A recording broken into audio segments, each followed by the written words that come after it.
So forget about goals. Think about the kind of person you want to become.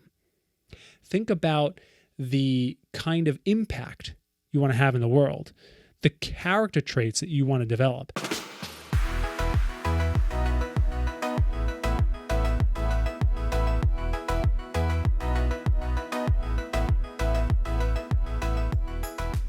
Ladies and gentlemen, welcome back to the first episode of the Upgrade My Rituals podcast of 2021. Thank you so much for jumping on and listening. My name is Kevin McKellar, your host, and this is the show for solopreneurs, high performers, business owners, someone who's looking for a little bit more productivity, trying to be a little bit more efficient, trying to execute on a really ideal day that they're looking for.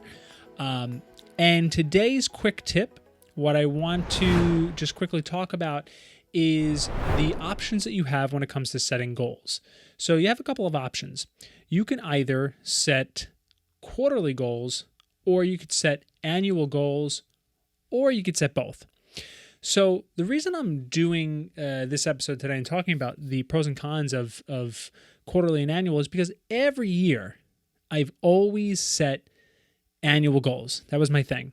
I also set quarterly goals, but I always set annual goals. And every single year within a 12-month time frame, my goals changed. So the reason why they changed were because ultimately either they were null and void and I didn't really, need them, whatever direction I was going in changed, right? Or they were irrelevant because of something else. So for me, I live a little bit of a creative life, right? So with creativity comes, pivoting, comes change, just ordinary things that, come along with the baggage, if you will, right? I think even being just any person, no matter who you are, if you're analytical, if you are a blue-collar worker, whatever it is, 2021, it is such a fast-moving, such a fast-paced world where annual goals sometimes is just too much. I mean, if you set a goal for, even as simple as a weight loss, goal where, for the rest of life, you want to be healthy, for the rest of life, you're going to be living in your body, like even then things can change because maybe you decide to take a sabbatical and you go for 3 months, around, tour Europe or whatever it may be, right? And you know what? You completely binge on all the good Belgian waffles and all the German beer, or whatever it may be, right? Like, to say that you're going to still focus so much on your big, 50-pound weight loss goal that you had might actually be hurting you, because then you're limiting yourself from living a 3-month experience where you should really dig in, right? I mean, that's a random conversation. I mean, I know, considering when I was in Europe, I actually worked out probably heavier than I ever have, just because I was in a mindset. I was also living there, so it's a little bit different story. But I want to talk about real quick just a couple of pros and cons between annual and quarterly. So as you can see, some of the cons with setting annual goals is that I guarantee they're going to either change or have to be evaluated and revised throughout the year.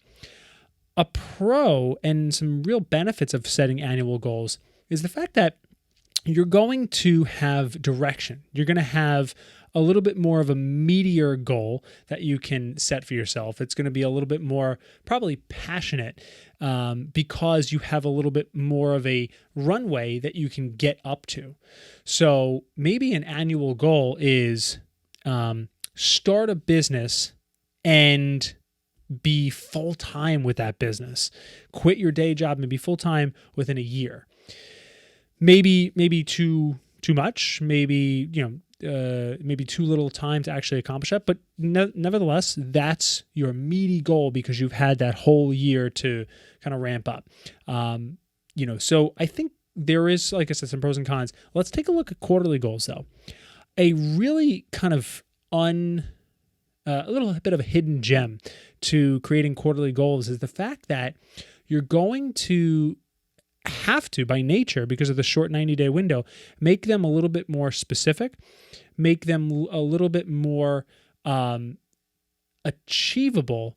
I just did a live training actually last night, and I talked about the SMARTER framework, the specific, measurable, attainable, relevant, time-bound, how to evaluate and then revise, right? So when you set a quarterly goal, it is so much easier to then adhere the SMARTER framework to setting goals, because it's by nature, you have to, because it's such a shorter time frame. So for instance, if you want to lose some weight, by nature, you're going to say, okay, I'm going to lose 15 pounds in the next 90 days. That's fairly achievable, right? 5 pounds a month, that's not that bad. And you've automatically said, I'm not just going to randomly lose some weight because it's the end of March. I can say, all right, I want to lose 15 pounds. It's really the automatic way of going about setting quarterly goals. So that's one of the pros. I think one of the cons is that we start to think a little bit, we'll bite off a little bit more than we can chew. 90 days goes really fast, right? Like, it's January 5th right now. I mean, the end of March, think about it. There still possibly could be some snow on the ground, right? At least in New York here.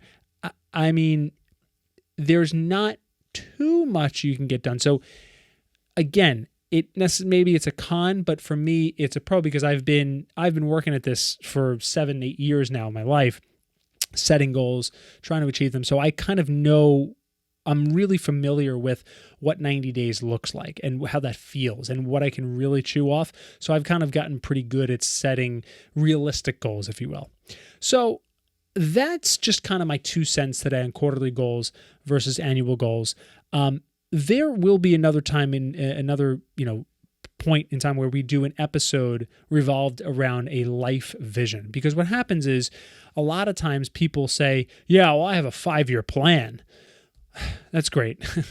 Within 5 years, the world is going to be entirely different. So more power to you, but that plan is probably going to change. And like I said, that's fine. But either way, I think a life vision, no matter whether you set quarterly or annual goals, is really important to have. So forget about goals. Think about the kind of person you want to become. Think about the kind of impact you want to have in the world, the character traits that you want to develop. Because then when you have all that written out, and there's countless exercises online you can find that walk you through a life vision, when you have that to actually go off of, the goals are really, really easy to set, whether you do it 90 days or 365. So that's it for today, guys. Thank you so much for listening to the Upgrade My Rituals podcast. Another Quick Tip Tuesday, first one of the year in the bag. I'm excited for this year. And within the next couple of weeks, you are going to start seeing some guests on the show, which is very cool. We're going to be doing a solopreneur series, which is very fun, trying to interview and trying to uncover the productivity and daily routines of, fellow solopreneurs, fellow people who are a one-man or one-woman show. So thank you so much, and I will see you on the next episode of the Upgrade My Rituals podcast.